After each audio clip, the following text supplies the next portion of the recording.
एक दिल को छू लेने वाली सच्ची कहानी। मैं एक दुकान में खरीदारी कर रहा था। तभी मैंने उस दुकान के कैशियर को एक 4-5 साल के लड़के से बात करते हुए देखा। कैशियर बोला, माफ करना बेटा, लेकिन इस गुड़िया को खरीदने के लिए तुम्हारे पास पर्याप्त पैसे नहीं हैं। फिर उस छोटे से लड़के ने मेरी ओर मुड़कर मुझसे पूछा, अंकल, क्या आपको भी यही लगता है कि मेरे पास पूरे पैसे नहीं हैं? मैंने उसके पैसे गिने और उससे कहा, हाँ बेटे, यह सच है कि तुम्हारे पास इस गुड़िया को खरीदने के लिए पूरे पैसे नहीं हैं। वह नन्हा सा लड़का अभी भी अपने हाथों में गुड़िया थामे हुए खड़ा था। मुझसे रहा नहीं गया। इसके बाद मैंने उसके पास जाकर उससे पूछा कि ये गुड़िया वह किसे देना चाहता है। इस पर उसने उत्तर दिया है कि ये वो गुड़िया है जो उसकी बहन को बहुत प्यारी है और वह इसे उसके जन्मदिन के लिए उपहार में देना चाहता है। ये गुड़िया पहले मुझे मेरी मम्मी को देना है, जो कि बाद में जाकर मेरी बहन को दे देंगी। ये कहते कहते उसकी आंखें नम हो आई थीं। मेरी बहन भगवान के घर गई है और मेरे पापा कहते हैं कि मेरी मम्मी भी जल्दी ही भगवान से मिलने जाने वाली हैं।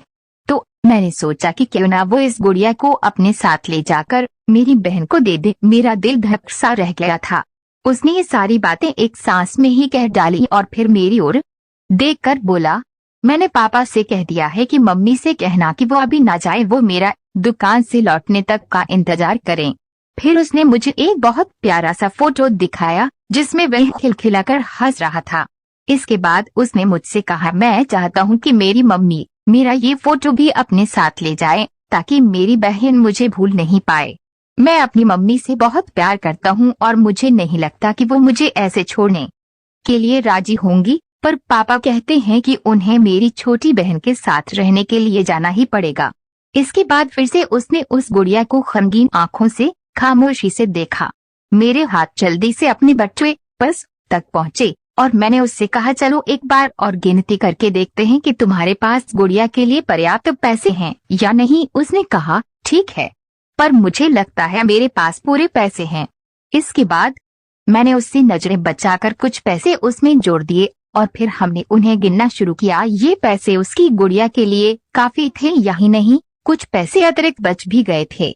नन्हे से लड़के ने कहा, भगवान का लाख लाख शुक्रवार है मुझे इतने सारे पैसे देने के लिए। फिर उसने मेरी ओर देखकर कहा कि मैंने कल रात सोने से पहले भगवान से प्रार्थना की थी कि मुझे इस गुड़िया को खरीदने के लिए पैसे दे देना ताकि मम्मी इसे मेरी बहन को दे सके, और भगवान ने मेरी बात सुन ली।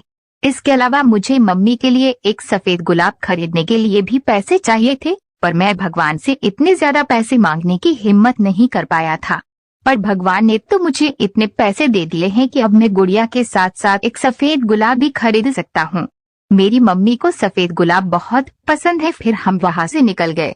मैं अपने दिमाग से उस छोटे से लड़के को निकाल नहीं पा रहा था। फिर मुझे 2 दिन पहले स्थानीय समाचार पत्र में छपी एक घटना याद आ गई, जिसमें एक शराबी ट्रक ड्राइवर के बारे में लिखा था, जिसने नशे की हालत में मोबाइल फोन पर बात करते हुए एक कार चालक महिला की कार को टक्कर मार दी थी, जिसमें उसकी 3 साल की बेटी की घटनास्थल पर ही मृत्यु हो गई थी और वह महिला कोमा में चली गई थी।